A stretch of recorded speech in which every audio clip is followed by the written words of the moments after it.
talking, listening, and connecting through stories and storytelling long before we were reading books. And for many of us, literacy was denied, being able to read and write.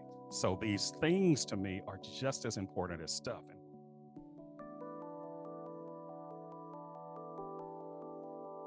We know it's an animal. We know that it is a monkey, but what specific monkey is this? King Kong. And King Kong is holding in his giant hands, what? Can you tell what that is?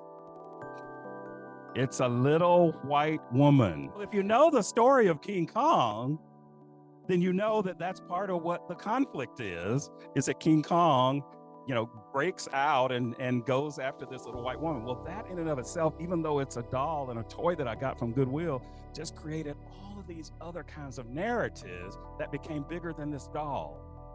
And one of those narratives is it reminded me of the way in which Black people have historically been animalized. Now, we know that we're mammals, but I'm talking about animalized in terms of being chimpanzees and gorillas and monkeys.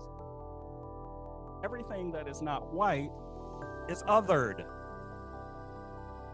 Everything that is not white is othered. This is not pointing fingers at anybody because you didn't necessarily get to choose that. That's what privilege is. You don't get to choose it. You just are, and the world accommodates you based on what you are. If somebody takes a picture of us in a group and somebody says, what do you think about? Who do we look at? Well, people like us, but I wonder if we go first to what we look like. Is something hanging out of your nose? Are your eyes closed? That's what determines whether it's a good picture or not. Then we start looking at potentially other people. So I'm saying when you find representations like this, or when you find an absence of people who look like you, then that's what leads to this, what I'm going to call this sort of metaphorical violence and invisibilization. That you don't matter as a person, your existence as a community doesn't matter, and that to me becomes one of the foundations of social justice. Is how do you make everybody present? How do you show respect for everybody and not exploiting somebody just to raise your own identity?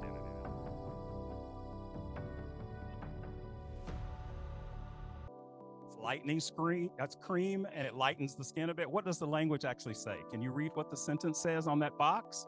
For face, body, sensitive, and private area.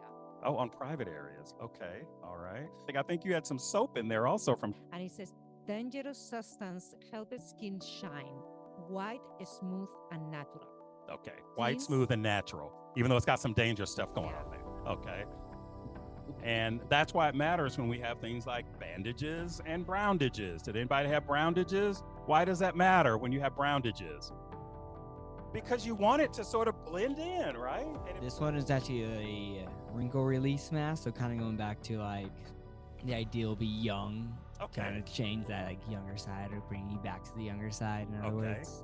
But we had two of those. So there was a wrinkle mask, and then there was the just for men, kind of like darker beard. Okay. Back to like just you don't want to be more younger. Like look like you're old. This world is bigger than we are, and that there are ways in which to bring everybody into this, we need to be more mindful and be better allies. It doesn't have to be about you in order for you to feel like there's a role for you in this social justice. Allyship is about having empathy for other people who are missing from the conversation.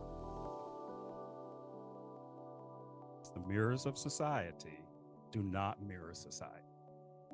It means representation matters. It means that these mirrors here are only someone's creation of an ideal. And as Toni Morrison says, if you can only be tall because someone else is on their knees, then how tall are you? That's what social justice is how do we make everybody tall, metaphorically.